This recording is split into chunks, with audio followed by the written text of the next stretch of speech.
Assalamualaikum warahmatullahi wabarakatuh. Salam sejahtera bagi kita semua. Jadi kami dari kelompok 2 di sini akan mempresentasikan mengenai tugas yang diberikan pada minggu sebelumnya, yaitu mengenai Project Based Learning tugas matematika 4. Untuk anggota dari kelompok kami terdiri dari Bagas Aditya Putra Pospos dengan NIM 220437, Ahmad Mujahidin Al-Haisam dengan NIM 22068, Gleiton Wijaya dengan NIM 2287, Khalid Maulana dengan NIM 22089, Santika Puspita Dewi dengan NIM 2290, Aiska Fairana dengan NIM 22100, dan Muhammad Adlin dengan NIM 22123. Untuk presentasi selanjutnya akan dijelaskan oleh teman saya, Santika Puspita Dewi. Baik, di sini saya akan menjelaskan mengenai persamaan diferensial parsial secara umum. Yang pertama adalah definisi.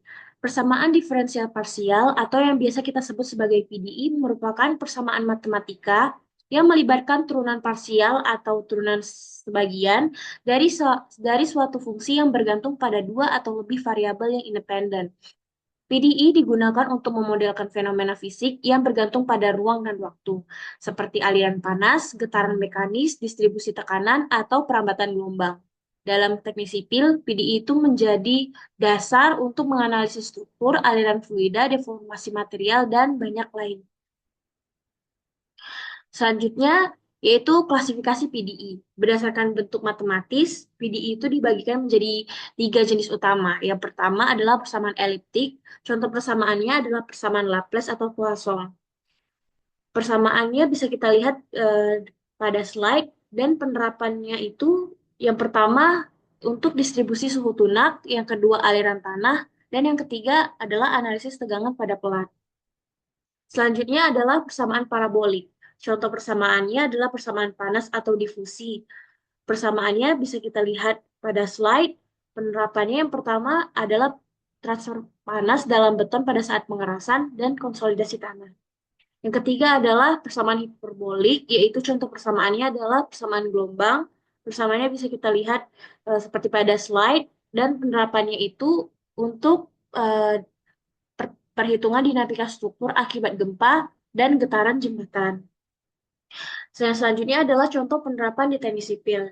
Yang pertama, analisis distribusi tegangan pada struktur menggunakan persamaan elastisitas atau persamaan Navier. Persamaannya bisa kita lihat pada slide, dan pengaplikasiannya yang pertama menghitung deformasi dan tegangan pada balok, pelat, atau struktur akibat beban statis maupun dinamis. Contoh yaitu analisis jembatan terhadap beban lalu lintas atau beban gempa. Selanjutnya yang kedua adalah aliran air tanah, yaitu menggunakan persamaan Darcy yang berbentuk PDI parabolik ataupun eliptik. Dengan persamaan yang terdapat pada slide, aplikasi penggunaannya yang pertama adalah memodelkan aliran air dalam tanah untuk desain sistem drainase, yang kedua adalah analisis stabilitas lereng akibat rembesan air.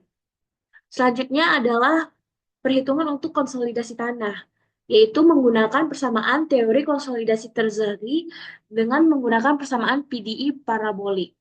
Dan persamaannya bisa kita lihat pada slide. Pengaplikasiannya adalah memprediksi penurunan ataupun settlement tanah di bagian fondasi bangunan. Selanjutnya yaitu perhitungan dinamika struktur, yaitu struktur tahan gempa, menggunakan persamaan gelombang, yaitu PDI hiperbolik, dengan persamaan sebagai berikut. Pengaplikasiannya adalah simulasi respons gedung terhadap gempa bumi dan desain struktur tahan gempa. Selanjutnya adalah transport polutan dalam air, yaitu menggunakan persamaan adveksi difusi, yaitu PDI parabolik. Dengan persamaan sebagai berikut, pengaplikasiannya adalah memodelkan penyebaran polutan di sungai ataupun sistem saluran.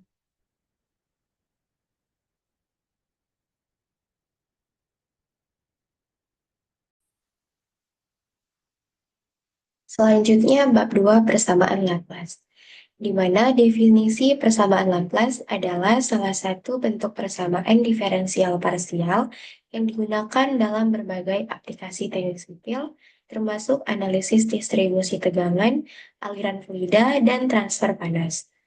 Bentuk umum persamaan Laplace dalam dua dimensi adalah sebagai berikut. Dengan persamaan ini, muncul dalam banyak konteks rekayasa sipil. Misalnya, distribusi tegangan dalam plat tipis yang mengalami beban statis. Yang kedua, analisis aliran air tanah dalam rekayasa geoteknik. Yang ketiga, rambatan panas dalam material konstruksi. Selanjutnya, contoh penerapan di teknik sipil. Dengan studi kasus aliran air tanah melalui bendungan tanah, di mana sebuah bendungan tanah dengan panjangnya 20 meter dan tingginya 10 meter, menahan air di sisi hulu hingga ketinggian penuh. Di sisi hilir, air keluar pada ketinggian dasar. Aliran air tanah diasumsikan jenuh dan tunak atau steady state, serta mengikuti persamaan Laplace dua dimensi slide sebelumnya, sama dengan bentuk persamaan Laplace dua dimensi sebagai berikut. Dengan kondisi batasnya, yang pertama sisi hulu, X sama dengan 0, di mana U-nya 0, Y, sama dengan 10 meter, di mana 10 meter ini adalah ketinggian air penuh. Yang kedua sisi hilirnya, X sama dengan L, di mana tadi panjangnya sama dengan 0 meter, di mana air keluar di dasar. Yang ketiga, dasar bendungan, itu aliran horizontal, dan puncak bendungan, di mana ini permukaan kedap air. Pertanyaannya, tentukan persamaan distribusi tinggi air atau heat, di mana U, X, Y di dalam bendungan. Penyelesaiannya, di mana yang kita tahu ini persamaan Laplace dua dimensi sebagai berikut, dan diasumsikan solusinya dalam metode pemisahan variabel,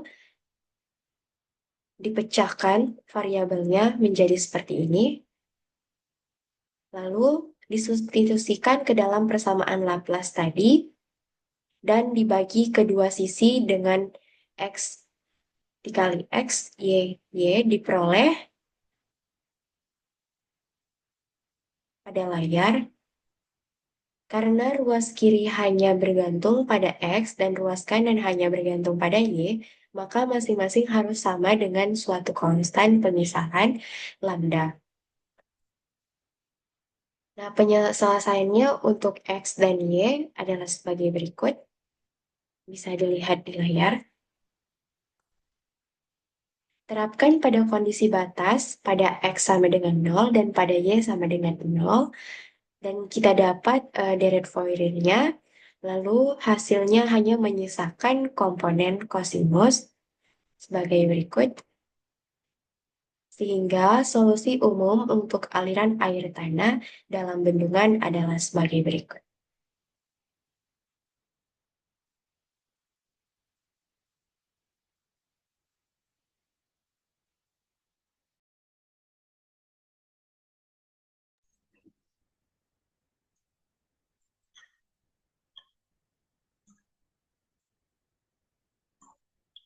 Baik, sekarang saya akan menjelaskan tentang persamaan gelombang. Persamaan gelombang adalah persamaan diferensial parsial yang menggambarkan perlambatan gelombang dalam medium tertentu.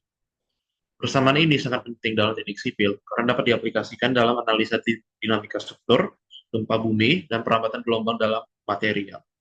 Bentuk umum dari persamaan gelombang ialah persamaan Laplace seperti berikut. Partial U dibagi dengan partial T sama dengan C pangkat 2 dikalikan dengan partial pangkat 2U per partial pangkat 2X.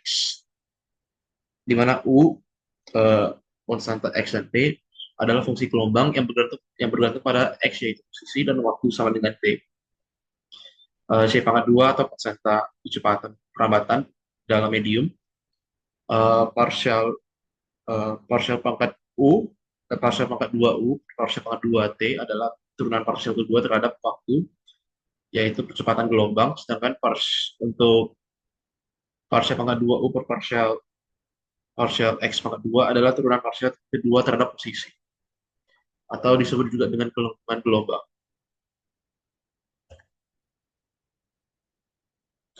Kemudian untuk persamaan gelombang dalam tiga dimensi itu dituliskan sebagai di bawah, di mana di sini terdapat konstanta X, Y, dan Z.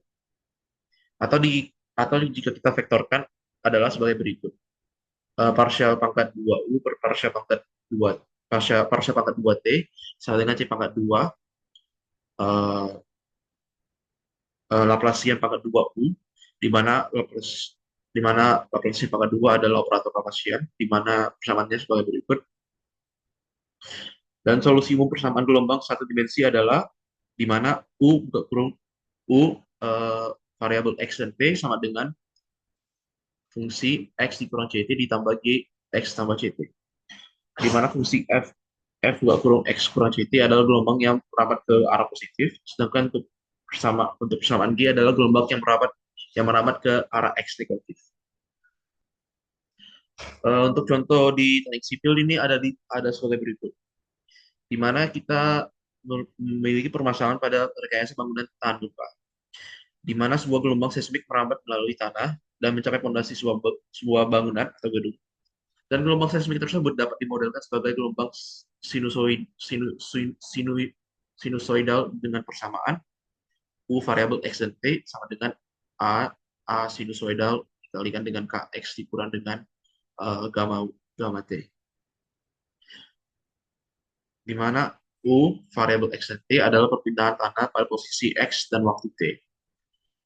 Di mana A itu diketahui sebesar 0,1 dan MA sama dengan 0,1 adalah amplitude gelombang, dan untuk K-nya adalah sebesar 2 pi radian, yaitu adalah bilangan gelombang. Gamma sebesar 10 pi radian adalah frekuensi sudut.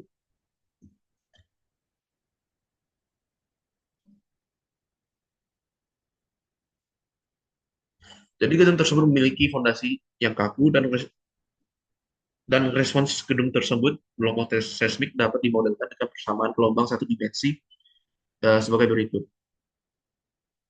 Di mana U persamaan UB variabel XT adalah perpindahan gelombang dari posisi X dan waktu T, di mana C itu kita diketahui sebagai 500 meter per detik, yaitu adalah kecepatan perambatan gelombang dalam struktur gedung.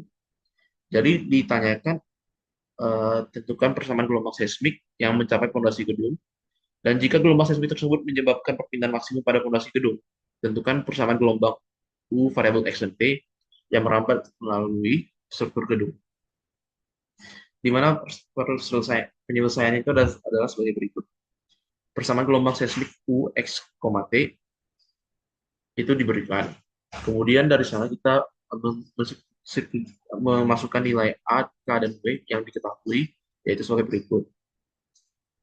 Kemudian persamaan gelombang U, X, T pada gedung.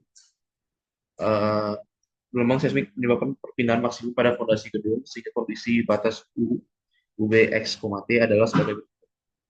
Di mana kita memasukin nilai X-nya sebagai 0 dan kita mendapatkan persamaan sebagai berikut. Dan untuk solusi umum persamaan gelombang satu dimensi itu adalah sebagai berikut yang dipaparkan sebelumnya. Nah, karena gelombang merambat ke atas dari fondasi ke puncak gedung, maka kita hanya mempertimbangkan komponen Fx kurang CD dengan kondisi batas di mana U itu 0, di mana X itu sebagai 0, dan kita itu mendapatkan hal seperti itu yang kita dapatkan sebelumnya juga. Maka Fx kurang CD sama dengan berikut. Dari sana kita mensubstitusikan C yang sebesar 500 mm per second ke dalam persamaan dan mendapatkan persamaan tersebut. Maka dari sana kita bisa mendapatkan persamaan UXT, yaitu persamaan gelombang pada struktur gedung adalah sebesar UX, T sama dengan 0,01 sinus pi per 60 dikalikan dengan X kurang 500 T.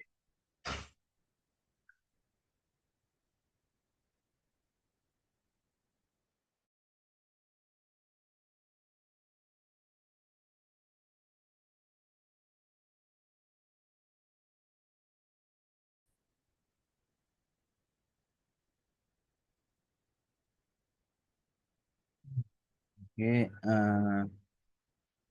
selanjutnya ada persamaan difusi. Nah, di sini untuk bentuk mempersamaan difusi yaitu du per dt sama dengan c kuadrat d pangkat 2 u per dx kuadrat. Nah, langsung saja kita masuk ke contoh soal di ranah teknik sipil. Sebuah plat beton dengan ketebalan 0,5 meter terpapar oleh perbedaan suhu antara dua sisi plat. Yang kiri beton yaitu X sama dengan 0 dipanaskan hingga suhu T 0, T 100 derajat Celcius. Dan ujung kanan plat beton X sama dengan L dipertahankan oleh suhu T L, T 30 derajat Celcius. Asumsikan koefisien difusi sama dengan 1,2 kali 10 pangkat minus 5 meter kuadrat per meter dan bahwa suhu awal di seluruh perbedaan adalah 30 derajat Celcius yang merata. Nah, di sini kita disuruh menentukan suhu TXT dalam bentuk perbedaan waktu T lebih besar dari 0 dengan kondisi batas yang diberikan.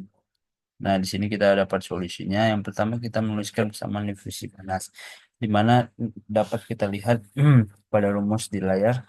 Nah, kemudian kita mendefinisikan lagi kondisi awal dan batas. Berdasarkan soal, kita memiliki kondisi sebagai berikut, di mana kondisi awal suhu kita itu pada waktu T0 itu suhunya itu 30 derajat Celcius, sudah tertera di soal tadi. Nah, kemudian kondisi batas di X yang jaraknya 0 itu suhunya 100 derajat Celcius. Di X yang sebelah kanannya itu suhunya 30 derajat Celcius. Sehingga persamaan difusi untuk sistem ini menjadi dt X, T per dt sama dengan d kuadrat T X, T per dx kuadrat dengan kondisi batas T 0, T 100 derajat Celcius, T L 30 derajat Celcius, TX 0 itu 30 derajat Celcius. Kemudian menggunakan metode pemisahan variabel. Nah, untuk persamaan ini kita menggunakan pemisahan variabel T X T sama dengan X T T.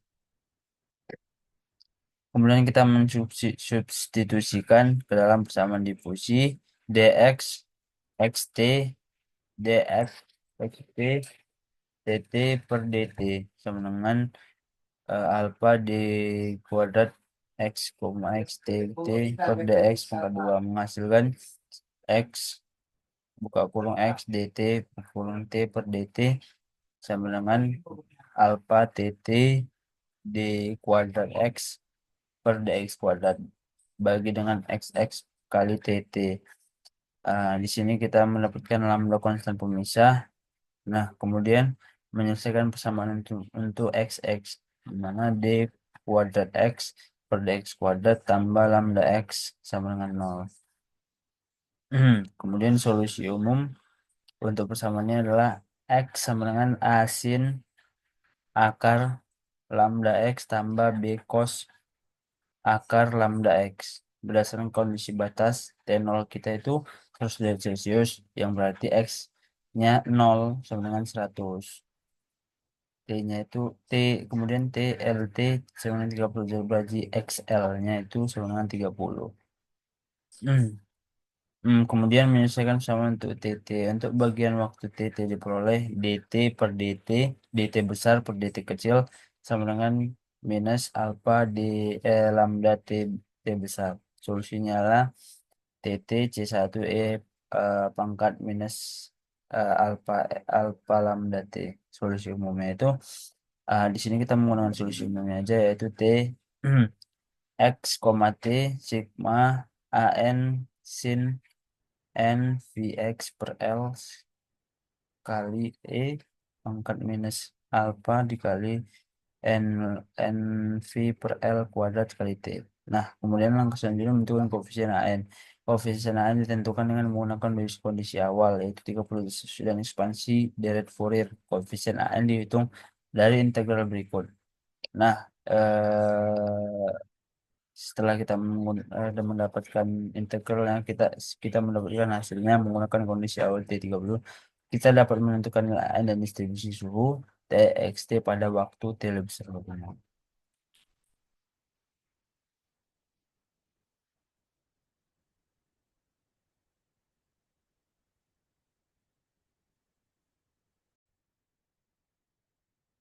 Baik, selanjutnya di sini saya akan jelaskan materi kelima, yaitu deret Fourier, yang dimana untuk definisi sendiri itu syarat suatu fungsi yang dapat diekspansi ke dalam deret Fourier adalah fungsi periodik. Sama-sama kita tahu fungsi periodik adalah suatu fungsi yang berulang, yaitu suatu fungsi fx dikatakan sebagai fungsi periodik dengan periode T jika untuk setiap X berlaku F dalam kurung X tambah T sama dengan fx. Misalkan fx adalah fungsi periodik dengan periode 2L, maka dari Fourier dari fx-nya adalah A0 per 2 ditambah sigma n sama dengan 1 sampai tak hingga dalam kurung AN cos NVL per L tambah BN sin NVL NVX per L. Yang dimana pada dari Fourier dia menggunakan 3 koefisien. Yang pertama itu adalah A0, yang kedua AN dan BN. Dan N itu adalah bilangan bulat positif. Nah, berikut adalah rumus dari tiap-tiap koefisien. Yang pertama itu adalah A0, dia 1 per L, integral minus L sampai L, fx dx. Untuk AN itu 1 per L, integral minus L per L, cuman di sini dia menggunakan cos, sedangkan untuk yang BN dia menggunakan sin. Nah, di sini saya akan memberikan suatu contoh dalam penerapan dalam teknik sipil untuk direct Fourier-nya, yaitu soal analisis getaran balok pada jembatan. Nah, di sini balok jembatan yaitu dengan bentang 4 meter mengalami beban periodik. Nah, beban periodik di sini itu adalah beban kendaraan yang berulang. Dia diberikan dengan fungsi periodik, yaitu fx, dia batas bawahnya itu adalah minus 10, 2, dia x di antara 2 sampai 4, dan batas atasnya itu 10 x 0 sampai 2. Nah, ini mana kalau dianalogikan, minus 10 ini adalah beban struktur akibat jembatan, sedangkan untuk yang 10 ini adalah reaksi dari strukturnya, perlawanan, jadi dia balance. Nah, di sini kita akan mencari jarak Fourier-nya.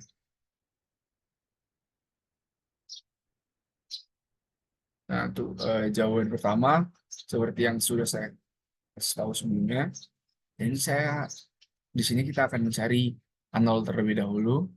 Dan rumus di atas kita input lah, tadi kita bagi dia menjadi 2 bagian dengan integral 0 sampai 2 dan 2 sampai 4, didapatkanlah A0 sama dengan 0. Nah, jika A0 sama dengan 0, maka disimpulkan fungsi ini tidak memiliki komponen rata-rata. Nah, untuk AN itu rumusnya adalah 2 per T integral 0 sampai T fx cos NVX per L dx. Nah, untuk memudahkan perhitungan, di sini karena tadi fungsi ada 2, yaitu 0 x di antara 0 sampai 2, 2 sampai 4, maka dan ini kita membagi dia jadi 2 bagian, yaitu integral 0 sampai 2, integral 2 sampai 4. Nah, didapatlah untuk persamaan dari AN itu seperti baris nomor 3. Nah, di sini lanjutnya untuk AN ini kita menggunakan integral dasar, yaitu integral cos AX dx sama dengan sin AX per A. Nah, lalu kita hitung untuk tiap-tiap bagiannya. Dan dapatkanlah maka sin NV-nya sama dengan 0, maka didapatlah integral 2 sampai 4 cos NVX per 4 dx sama dengan minus 4 NV sin NV per 2. Nah, setelah dilakukan perhitungan, yaitu AN sama dengan 1/2 dalam kurung 10 dikali 4 per NV sin NV per 2 dikurang 10x dalam kurung minus 4 per NV sin NV per 2. Lalu didapatkanlah dia ada 3 untuk AN-nya. Yang pertama itu adalah 20 per NV, itu N-nya sendiri itu adalah 1, 5, 9, dan 13. Sedangkan untuk yang minus 20 per NV didapatlah untuk nilai N-nya itu 3, 7, 11, dan 15. Nah, untuk yang ketiga itu adalah ada yang 0, dia N genap. Nah, lanjut kita masukkan yang terakhir. Nah, di sini untuk yang BN, dari rumus yang di atas tadi, kita tinggal menggunakan sifat simetri. Karena fx adalah fungsi genap, maka semua BN akan bernilai 0. Jadi dia simetris, maka mirip genap. Untuk perhitungan ini sinus dia hilang kalau misalnya dihitung dalam integral. Maka disimpulkan untuk BN dalam perhitungan ini sama dengan 0.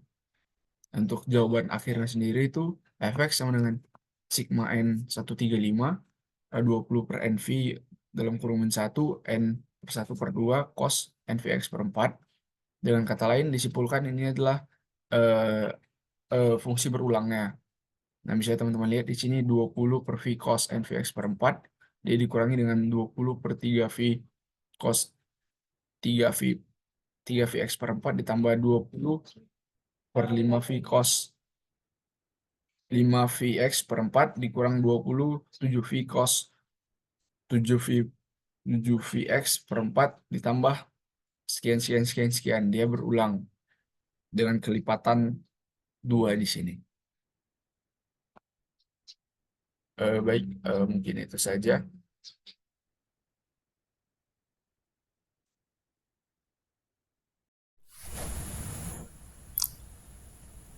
Pertama, kita mulai dari model matematis sistem, yaitu persamaan diferensial. M dikali turunan kedua dari X terhadap waktu ditambah K dikali X sama dengan P0 dikali sin omega T. Persamaan ini menggambarkan hubungan antara gaya luar berbentuk sinusoidal dengan respons perpindahan struktur. Nilai yang digunakan dalam contoh ini adalah massa 500 kg, kemudian kekakuan dari material 20.000 Newton per meter, dan gaya luar berupa sinus dengan amplitudo 1000 Newton dan frekuensi sudut 5 radian per detik. Kondisi awal dianggap 0, artinya saat waktu 0 perpindahan dan kecepatan sama dengan 0. Langkah selanjutnya adalah melakukan transformasi Laplace pada persamaan tersebut, sehingga kita ubah dari domain waktu ke domain frekuensi. Setelah transformasi dan substitusi nilai, kita akan dapat membentuk persamaan aljabar.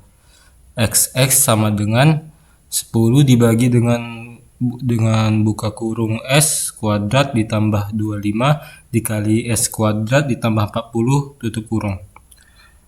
Dari bentuk ini kita bisa lakukan inverse transformasi Laplace untuk mendapatkan kembali respons dalam domain waktu. Hasilnya adalah xt kira-kira sama dengan 0,0769 dikali buka kurung sin 5t dikurang sin 6,32 t tutup kurung. Hasil ini menunjukkan bahwa respons struktur merupakan kombinasi dari dua gelombang sinus, yaitu satu dari gaya luar dan satu lagi dari karakteristik alami struktur. Kesimpulannya, transformasi Laplace sangat membantu dalam menyelesaikan sistem dinamis karena kita dapat mengubah persoalan diferensial menjadi aljabar yang lebih mudah dipecahkan.